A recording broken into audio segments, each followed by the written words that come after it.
Good day. I'm Betsy Nash, your part-time tutor for Curriculum Theory and Practice A.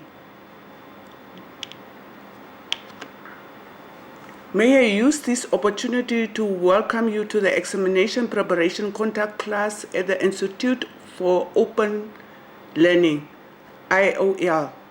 I hope you will find this course a valuable learning experience and then you will complete your studies successful and find your qualification relevant to your chosen career.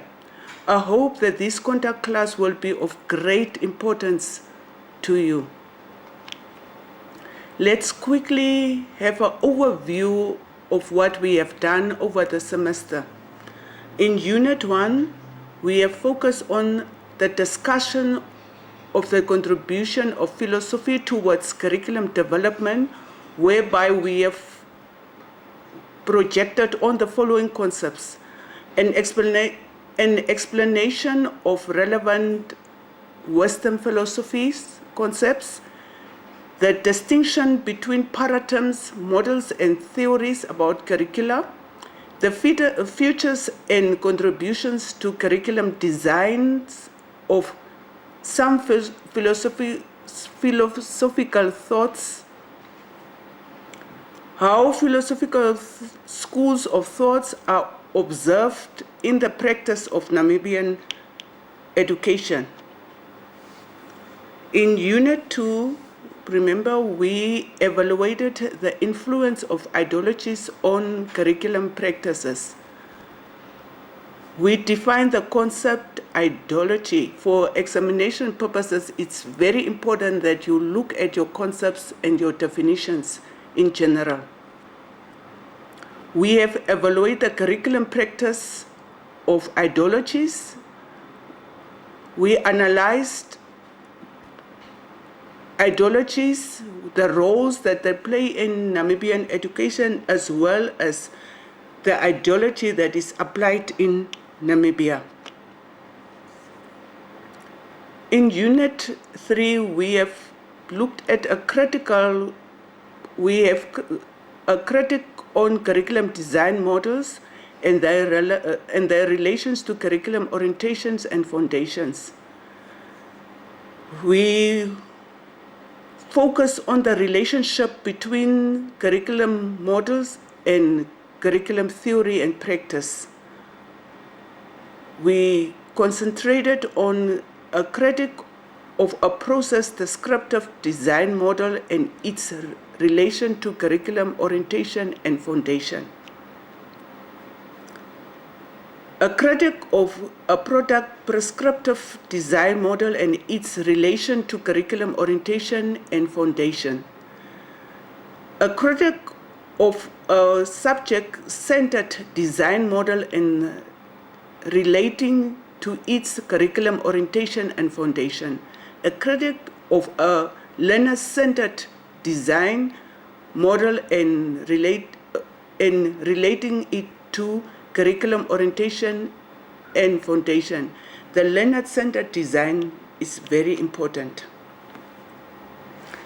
We looked at a critic of a problem-centered design model and relating it to curriculum orientation and foundation.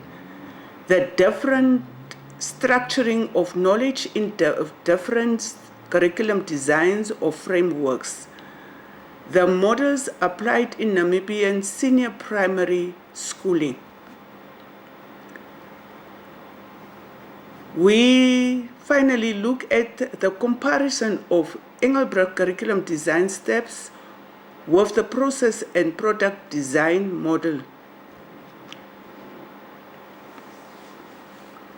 In Unit 4, we concentrated on the role education philosophies played in curriculum theory and practice, whereby we have projected on the following concepts of subheadings: a discussion of the role of curriculum theories in curriculum conceptualization and practice, the futures of essentialism theory, the futures of perennialism theory, the futures of progressive theory, the futures of social reconstructionist or behavioral theory.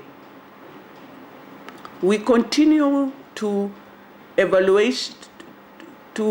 project on the evaluation of these educational theories in terms of contemporary holistic wellness aims for education. An explanation of the educational philosophies which are applied in the Namibian senior primary phase, an appraisal of national educational philosophies which are reflected by the current period time allocation of subjects in the senior primary and senior secondary curriculum. An appraisal of the futures of the latest career education focus in the secondary curriculum and relating these futures to educational philosophy. In Unit 5, we concentrated on the ideal role the schools should play in their communities and the role of parental involvement, our final unit. The typical role of schools in their communities, the new ideal roles of schools in Namibia, the ideal future characteristics of Namibian one-stop schools, the need for schools to develop productive citizens, and possible futures of citizen education. Evaluating some national education policies that prevent new roles and future characteristics of one-stop schools. We look at the guidelines for involving parents in curriculum aspects. We look at the importance of having parental involvement in our curriculums. That's very important. 3, parent-teacher relationship models. Possible practical involvement activities of parents and a supportive system for parents. Effective school communication with parents.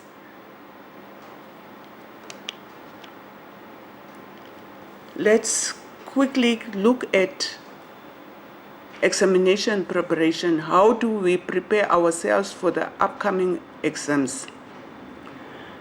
Read and study the complete manual well in time. Make notes of all important aspects.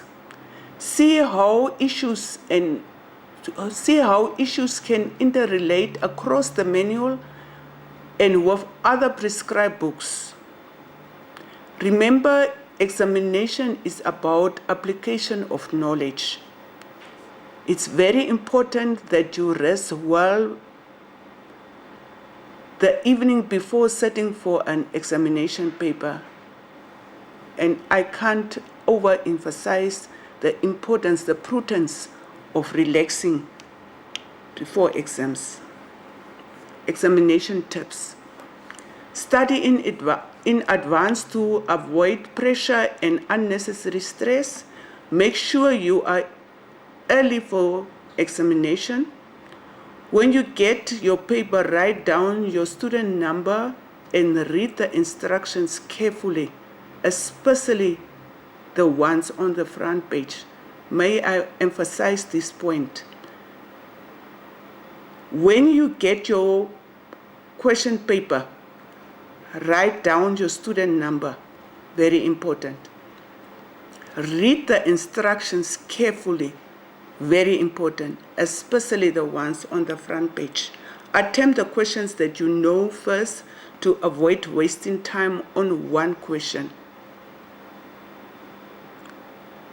Allocation of time is very important. Read each question carefully and with time. Make sure you understand what is required. Very important, make sure you understand what is required.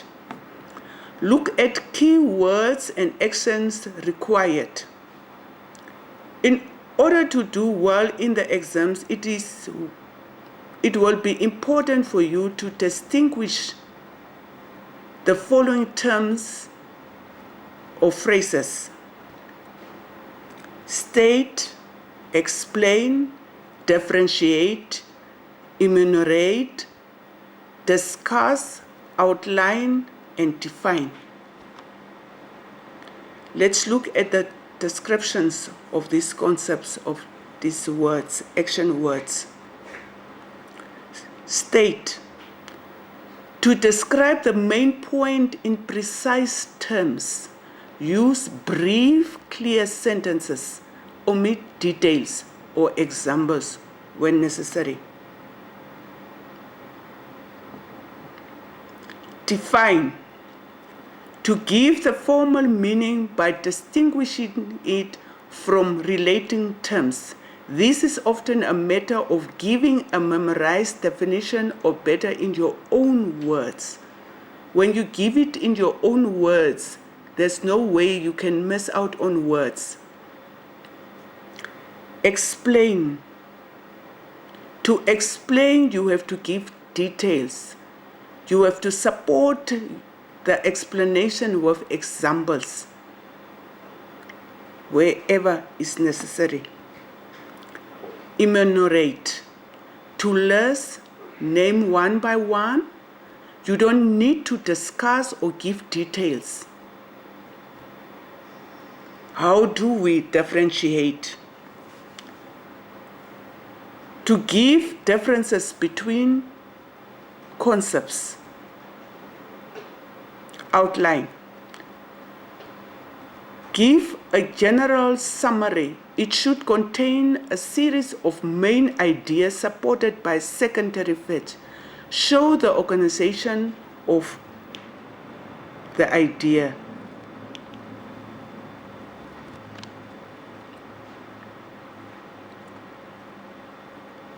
Let's look at some sample questions.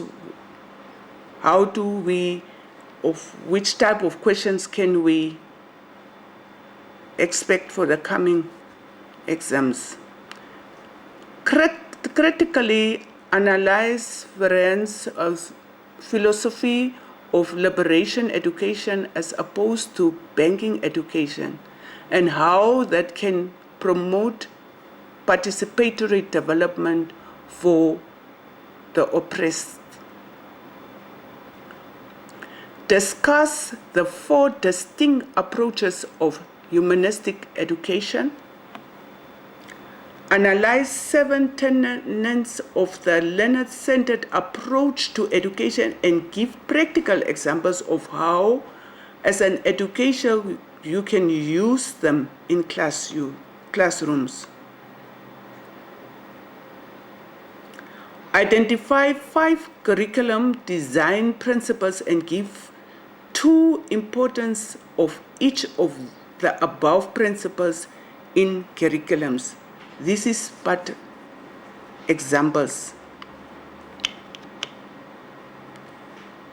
In conclusion, this was just to refresh you on some of the things you are expected to know as you are preparing yourself to set for the final exams. Work hard now and enjoy the fruits of passing. Wishing you all the best. God bless you.